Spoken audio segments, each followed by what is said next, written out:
Everybody, welcome back to another episode of Shifty's 49ers Talk. In this video, we're going to preview the matchup between the San Francisco 49ers and the Dallas Cowboys in the divisional round of the NFL playoffs. Of course, this rivalry spans decades. There's been so many iconic moments between these two teams, and really the great thing is that seemingly this rivalry getting renewed again. We look at last year, this year, and here's the thing, I could not be more excited for it. Now, when coming to this video, what I want to do is I want to focus on 5 different players and relate each of those players to keys to victory for the 49ers. There is a lot to talk about in this video, so I don't want to waste any more time, guys. Let's jump right in.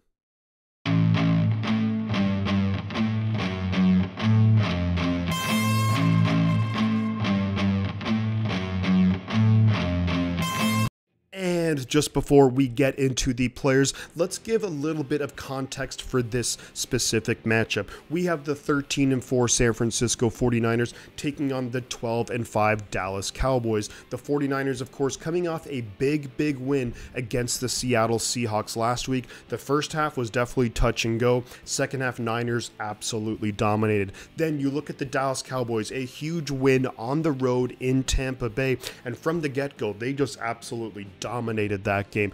Pretty much a flawless game from the Dallas Cowboys with the exception of their kicker, but overall both teams coming off big wins, of course, going to be coming into this matchup with a lot of confidence. Now, when we look at this matchup too, the 49ers are favored by 4 points. Typically, home teams will get about 3 points, so Vegas has this as a very close matchup, and I think especially on paper, it is a close matchup. Both teams have a ton of talent. The over-under for this game, 46.5 points. So they think, when it comes to Vegas, they respect that both of the teams' offenses have been putting up points, but also both of these teams' defenses are really good. Niners, of course, ended the regular season with the #1 defense. Dallas were not that far behind. So this is going to be an epic matchup. Now, let's jump into my first player that I want to talk about, who is a key player in this game. The first player that I want to talk about in this matchup, who is a key player for me for the 49ers, is going to be right tackle Mike McGlinchey. Now, when we look at the 49ers, when we look at Mike McGlinchey, he's had a really up and down year. If we take a little bit of a look at his numbers, he's had 10 total penalties, not all of them called, some of them declined, but overall he's been called for 10 penalties this year. He's allowed 6 sacks. I could probably argue a few more of those. Now, with Mike McGlinchey, he's had some awful games, but I think in recent weeks, he's definitely stepped up. Against the Seattle Seahawks, I thought Mike McGlinchey played a really solid game, and I think his best game came in recent weeks against the Las Vegas Raiders, matched up with a guy like Max Crosby for the majority of the game, and he held his own. We didn't hear much from Max Crosby. We didn't hear Mike McGlinchey's name all that often, and that's usually a good sign for an offensive lineman, and that's one of those things too where if I look at McGlinchey, what am I asking for McGlinchey in this game? I don't think he's necessarily going to shut out the Cowboys from sacks on his side. Maybe he gives up 1 or 2.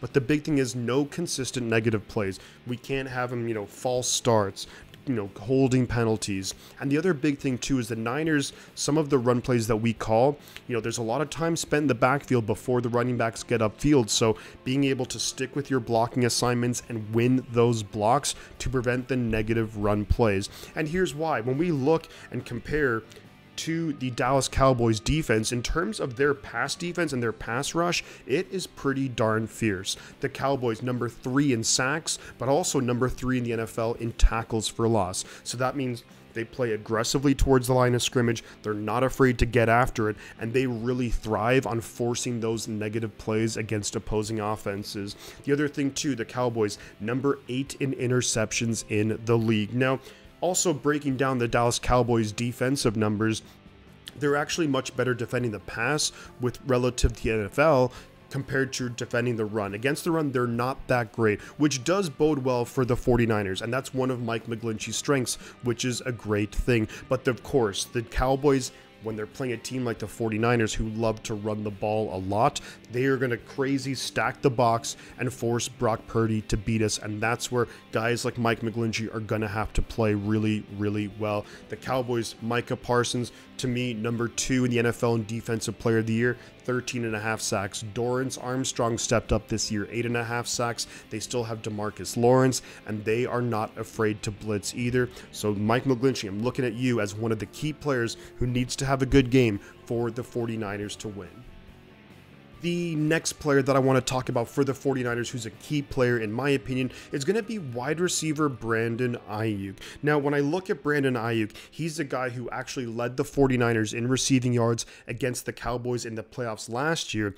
Probably could have tacked on another 30, 40 yards if Jimmy Garoppolo wasn't so damn inaccurate. But anyways, when I look at Brandon Ayuk, somehow, even though he's our leading receiver in terms of yardage this season, I think he's still a little bit under the radar. What I mean by that is, I think going into this matchup, you saw what Deebo Samuel did to the Seattle Seahawks. George Kittle, 11 touchdowns this year. He's been super effective. And then, of course, you have the huge emergence from the acquisition of Christian McCaffrey. So Ayuk is still, to me, in my eyes, the number 4 when it comes to priorities for defenses. And that means that I think that the 49ers and Brandon Ayuk in particular, he's going to get a lot of one-on-one matchups. We saw him beat Trayvon Diggs last year in the playoffs. We're going to need to see a lot more of that on Sunday. Really allow, Brock Purdy to give him an opening, give him like a target, show him those numbers. The other thing with regards to that too is I've noticed in recent weeks, the last maybe month or two, Brandon Ayuk has definitely had a few more drops than what we'd like to see. So really help your young quarterback out, make the catch. We know against Seattle, Brock Purdy made that fantastic play, threw it to the end zone. Ayuk dropped it. Luckily, of course, that wasn't really, there was no major consequences from that drop. But I think this game's going to be a lot closer, and you're going to need to make those plays, those key plays where you get open, sustain the drives, and give your young quarterback confidence. Now, when you look at it from the Dallas Cowboys perspective, I think the Cowboys, of course, they're going to stack the box and they're going to force this rookie Mr. Irrelevant to beat them. But what that's going to mean is that's going to leave guys like Brandon Ayuk in one-on-one coverage. And that's where Ayuk, I think, he needs to win those battles consistently, give Brock Purdy a target to throw to. Then I think this can really allow the offense to move. And if Purdy, and he has shown that he's not afraid to throw the ball deep, if he can have success with that, then you force those Cowboy linebackers and you force their DBs to have to stay back a little bit. You open up lanes for guys like McCaffrey, Elijah Mitchell, and bam, this offense is going to be rolling.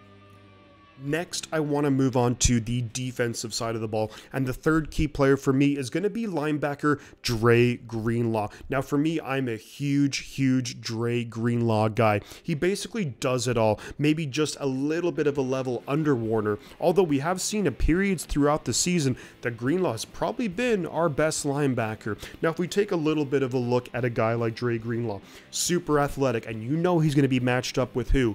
Dalton Schultz. Dalton Schultz for the Cowboys has been their number 2 receiver in terms of yardage. He had a huge game against Tampa Bay. So guys like Greenlaw, and of course Warner too, but I think Greenlaw in particular, we're going to see him matched up with a guy like Dalton Schultz a lot.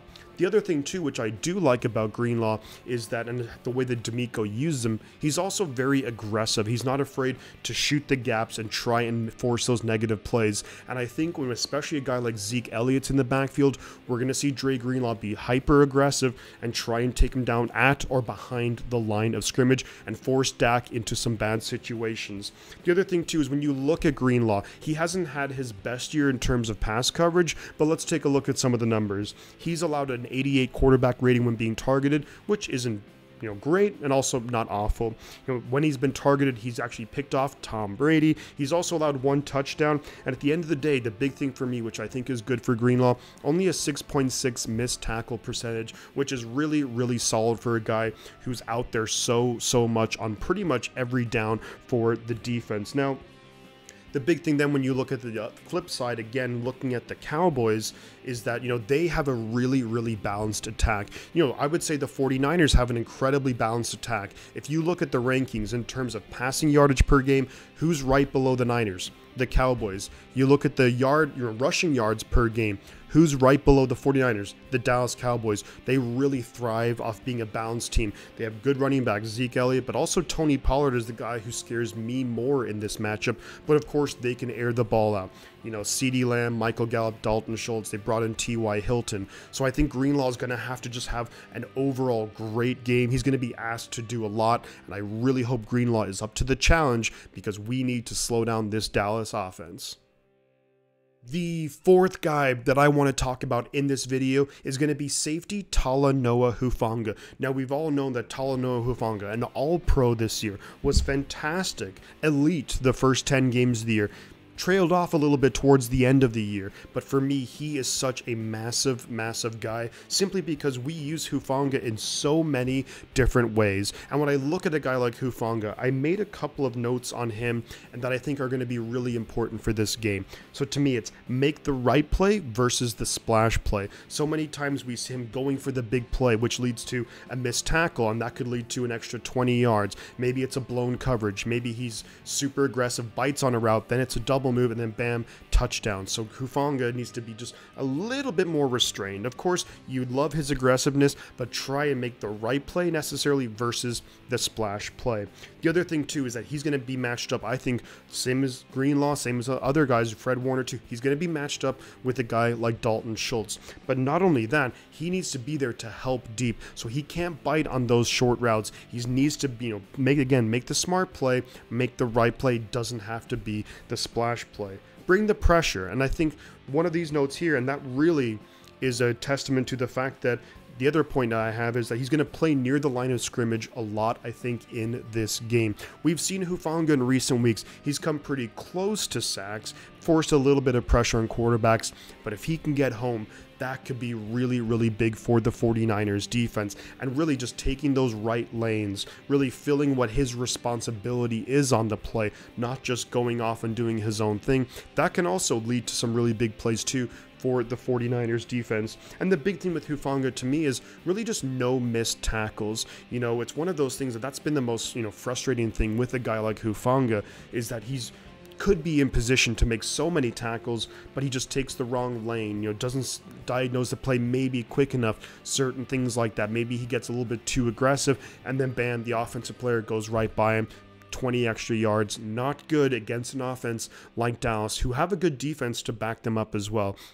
Now, when I look at Hufanga and kind of compare that to what Dallas are going to want to do is that, look, Dallas is not afraid to air the ball out. They will throw the ball down the field to all of their weapons. If you look at Dak Prescott, he's had 15 interceptions in 12 games. And look, I know that Prescott's not the best quarterback ever by any means, but he's far from the worst too. So the fact that he's thrown so many interceptions to me means that he is not afraid to take shots down the field. He's not afraid to take risks. And that's where Hufanga, he needs to be there to help deep, help out those cornerbacks if they need it down the field, and really help those guys to make the big plays. And also be the guy who fulfills their responsibility so that Dak doesn't have, easy windows to throw to. We need to force and make it difficult for Dak so that he can make the mistakes that he's been making throughout the course of the entire year.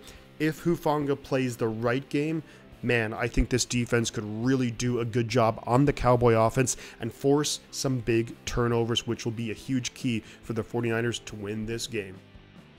Now for my fifth and final guy that I'm going to select as a key player for the 49ers, I'm going to go with special teamer George Odom. He is an all-pro player for the 49ers this year on the special teams. And when I look at a guy like George Odom, it's like, what am I expecting him to do in this matchup? Well, the big thing for the 49ers is you don't want to give up the big return. And if you look at the Cowboy return game, they have a really good player in Kevontae Turpin. He is a rookie out of TCU. He's number 5 in punt return average yards, number 6 in the NFL in kick return average yards. So the Niners need to be on their A game to really just prevent Dallas having the shorter field. One of the things that the 49ers defense does such a great job is they force other teams to really grind out their offense, and really they ultimately expect a lot of the opposing offenses to ultimately make a mistake here or there, whether it's a holding penalty, fumble, interception, incomplete passes. And if you can really limit Dallas in terms of their starting field position, that's a huge advantage for the 49ers. So I'd like to see Odom get down there early. We normally see him on kick return coverage. He's the first guy down there. If he can't make the tackle, really just prevent Turpin from being able to get into those running lanes. I think that could be huge for the 49ers. The other benefit too with the Niners is when you look at a guy like Kevontae Turpin is that he's had 3 fumbles this year, which is not great. So you'd like to think that there might be a possibility for the 49ers to make a big play. Maybe you have a guy like George Odom who's wrapping up the tackle, and then Oren Burks comes in, punches the ball, something like that. Hopefully the Niners can have a big day special teams. Of course, we need to be, on top of it with regards to, fake punts, fake kicks. They have a good special teams coordinator in Jim Fossil, and he's not afraid to do those risky plays. So we really have to be on top of it, and I'm looking for the all-pro George Odom to lead the way there. And that'll do it, guys, for my playoff preview between the 49ers and the Cowboys. Now, when it comes to playoff games, I am not one to do predictions with regards to scores. I just think that I'm probably going to, jinx the 49ers. But I will say this. I think it's going to be a close game. I think it's going to be a really fun and exciting game. And I want the Niners to come out with a huge, huge win and move on to the NFC Championship game, whoever that may be against, and keep this season rocking and rolling. So a huge shout out to all of you. Thank you so much if you've joined the premiere, or if you're watching this a little bit later. Do leave your thoughts in the comments below. Drop a like on the video. It really helps out. If you're new to the channel, consider subscribing, and we'll be going live for this game Sunday, 3 p.m. Pacific time, 30 minutes before kickoff. That's going to be a wild time. I hope you guys can join me there. And before I head out, I'm going to say 2 things. The butt counts. I'll catch you guys on the flip side.